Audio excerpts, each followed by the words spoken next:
Imagine the following. The newly elected president of your country makes a huge announcement. Some researchers have found a medical treatment that is going to cure headache. And headache is something very important. According to the World Health Organization, headache touches more than half of the population, with impacts on our private lives, but also on our professional lives, with huge financial costs. Hence, during his campaign, the president promised to solve the headache problem. And you know what? 3 months after the election, he comes on TV and says, we have a solution. We have a medical treatment that's going to cure headache forever. And starting next week, everyone in the country has to take this medical treatment. For 3 months, the best minds in biology, in medicine, have been working so hard, day and night, to create this medical treatment that is going to help everyone in the country. But then the news comes out. This medical treatment has not been tested on humans. We have no idea how this is going to behave. What are the side effects? Would you take the treatment? Fortunately, in most countries, this cannot happen because there is law that enforces medical trials, rigorous testing on a lot of people before having an approval. Why? Because if you don't test the medical treatment, it can impact in a very negative way the life of thousands and thousands of people. But there are other things that can impact our lives as citizens that are never tested. Think about reforms. Think about policy making. How often do you think your government tests a measure before scaling it to the entire country? Generally, what happens is there is a problem or an issue, and governing bodies in private and public sectors, they say, we're going to try to solve it with the best intentions. So what do? They ask the best minds to work, to write a report, to elaborate a strategy, and then this strategy, they apply it to a lot of people. Generally, there is one-size-fits-all strategy, meaning that there is a strategy for everyone. But newsflash, we're different. What happens in one part of a country can be different from what happens in another part of the country. We've been working with my students and my team over the past decades on how to connect behavioral and brain sciences to the real life. And one of the issues we've been having is to try to transfer the knowledge from the lab to policy making and strategy in the public and private sector. Recently, we've been working on obesity, for example. Well, generally, when governments communicate on obesity, they want to fear us from eating too much because it's not good for our health. At the same time, the private sector is not selling fear, selling a better world. What we noticed in a recent experiment is that people don't react the same way depending on how sensitive they are to reward. If you're a person that wants rewards instantly, when you do things, you want reward now. Well, it's better to talk to you about the pleasure of eating healthy. When you're a person that can wait a little bit for reward, you can talk to these people about the health benefits of eating healthy. With this very simple example, what I want to show is that little tweaks can make communication, can make policy a little bit more efficient. Because again, a one-size-fits-all strategy doesn't work. We're so diverse. Another example of some of the work we're doing is to fight tobacco. In fighting tobacco, most of the countries in the European Union at the moment have put some text and maybe graphic warnings against tobacco on cigarette packets. We all have an opinion about that, whether it works or not. The point is not to stop a biological addiction with a bunch of images and text. The main point with that at the beginning is to really annoy the cigarette industry because the cigarette industry spends millions and millions every year in designing packets. So if you have a measure that kind of annoys them, that's a good start. But the problem again is, in many countries, those images have not been tested on people before being used. Maybe some images work better in one country than in another. Maybe fear is not the way to convey the message you want to convey.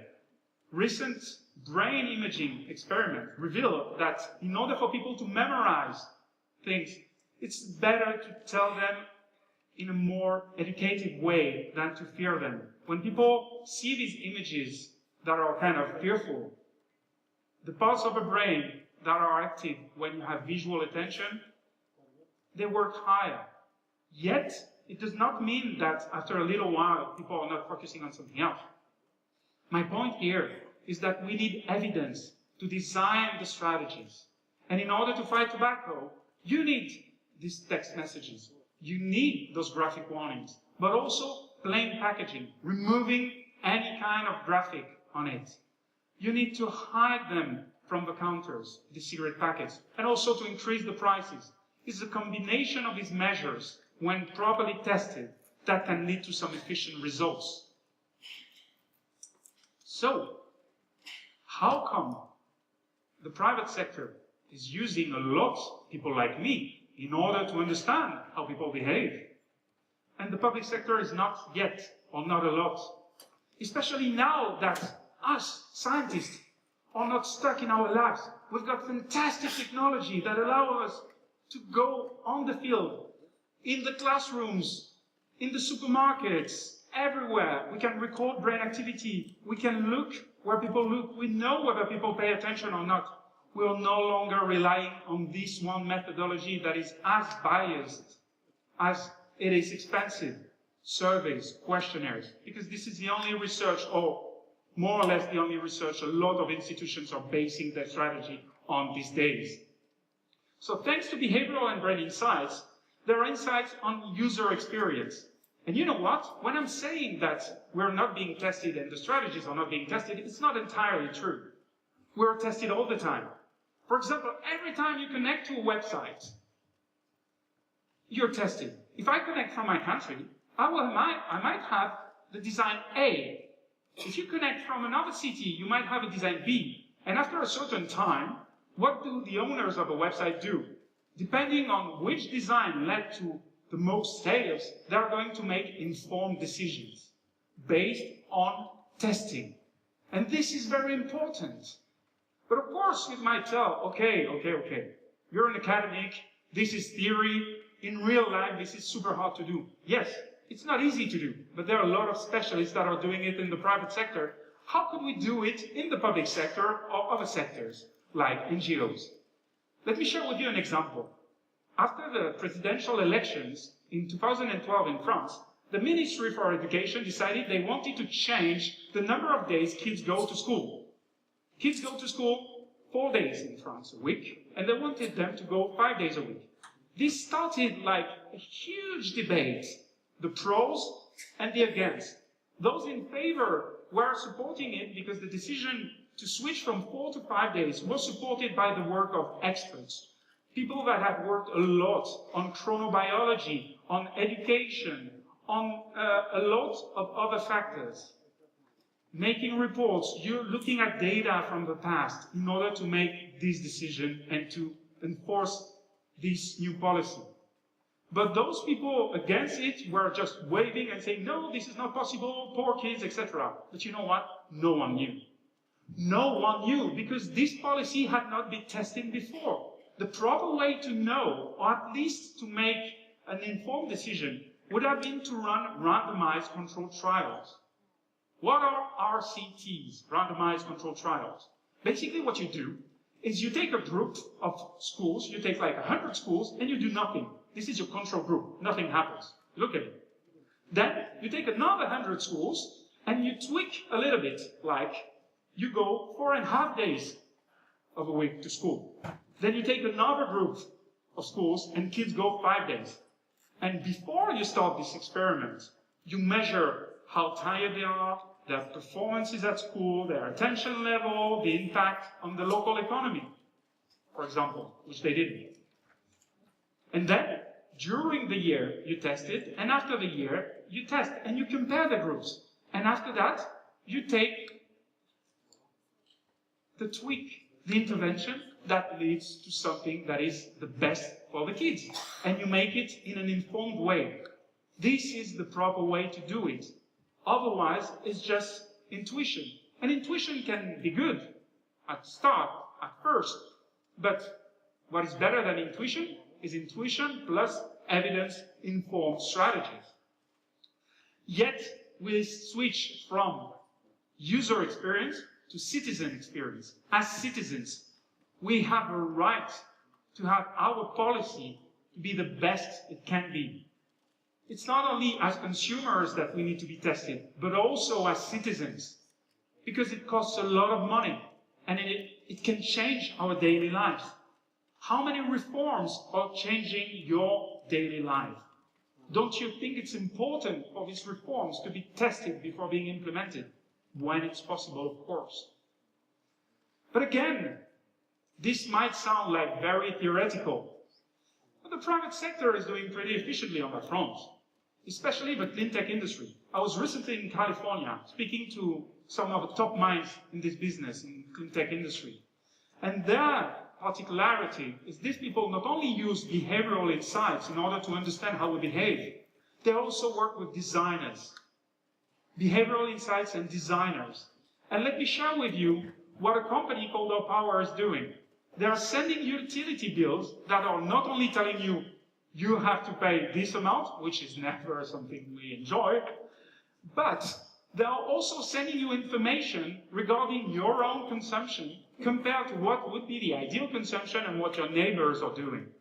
And you know what? By knowing what the neighbors are doing, people are adjusting their behavior.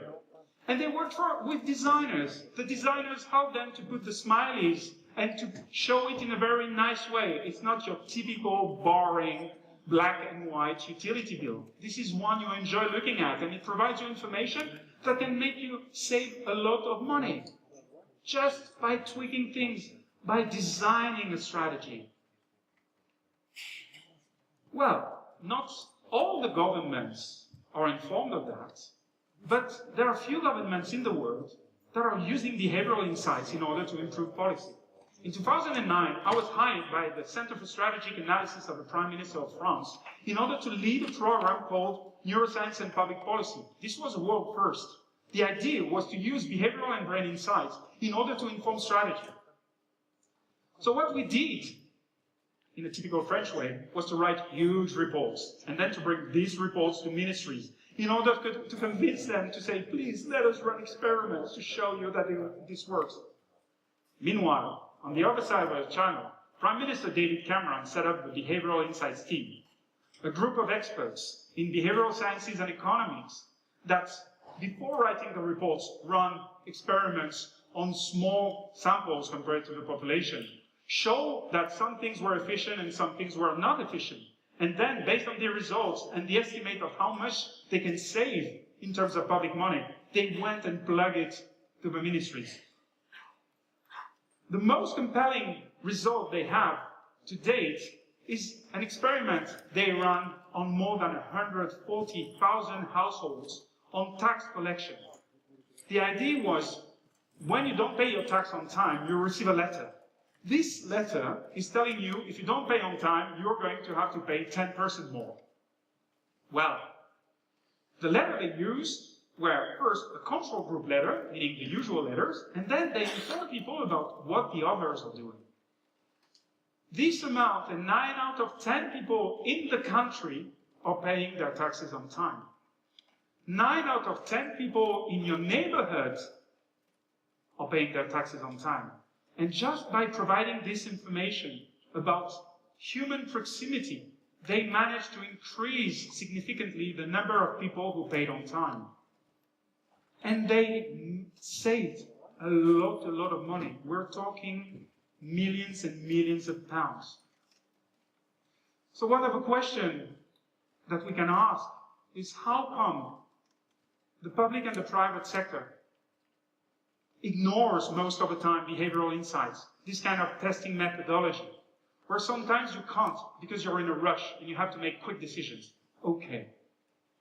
But other times, it might be worth it for the people and also for the budget. Think about the politician. There are also other problems. The first problem I hear is like, people are not guinea pigs. You don't do experiments on people. People don't like to be tested. And it's true that most of us, if we hear that some people are experimenting on us, we don't enjoy it. Yet, what do you prefer? Some experiment that can lead to something that is informed and works, or some improvisation that has a chance to work, but is most likely to fail? Second, for a politician to run evidence-informed strategies can be very dangerous for re-election. Imagine I just been elected, and then I want to be re-elected later. I run some tests, and the tests show that for 10 years, I've been doing very stupid things. So basically, I give money to provide scientific evidence that I've been bad. Not working. Also, once the results are out, once the evidence is out, it's very hard not to do something. And finally, experiments don't fit the political agenda. Generally, people who want to be re-elected, they rush and focus on re-election, not on that. But this is way too important. We cannot improvise with strategies, whether in the private or the public sector. We need to observe, we need to measure, design experiments. And by observe and measure, I'm talking about real people in their real lives, not economic models. We need economics, we need the law, but we are humans, and who better than behavioral and brain scientists can understand how humans interact with their peers and their environments on a daily basis. And once we design the right test, we need to test and retest and test again, and evaluate whether it works or not in order to adapt our policy. But the problem with that is the current model where people decide and then there is a top-down strategy cannot work. We need to give the periphery some autonomy. If there is something specific to a city, you need to give the governing body of a city enough autonomy to be able to adapt the strategy. This is the only way this can work. We need some systemic change. And seriously, in the current context, in the current economic and human context, we can no longer improvise with policy making, with strategies that are impacting our lives. We have everything we need in order to improve the health and the well-being of people. And guess what? Also to save a lot of money, and for the private companies to make money. So please, whomever listens to that, hire us, come and talk to scientists. Most of us are not as boring as you think, and we can lead to lots of benefits. Thank you very much.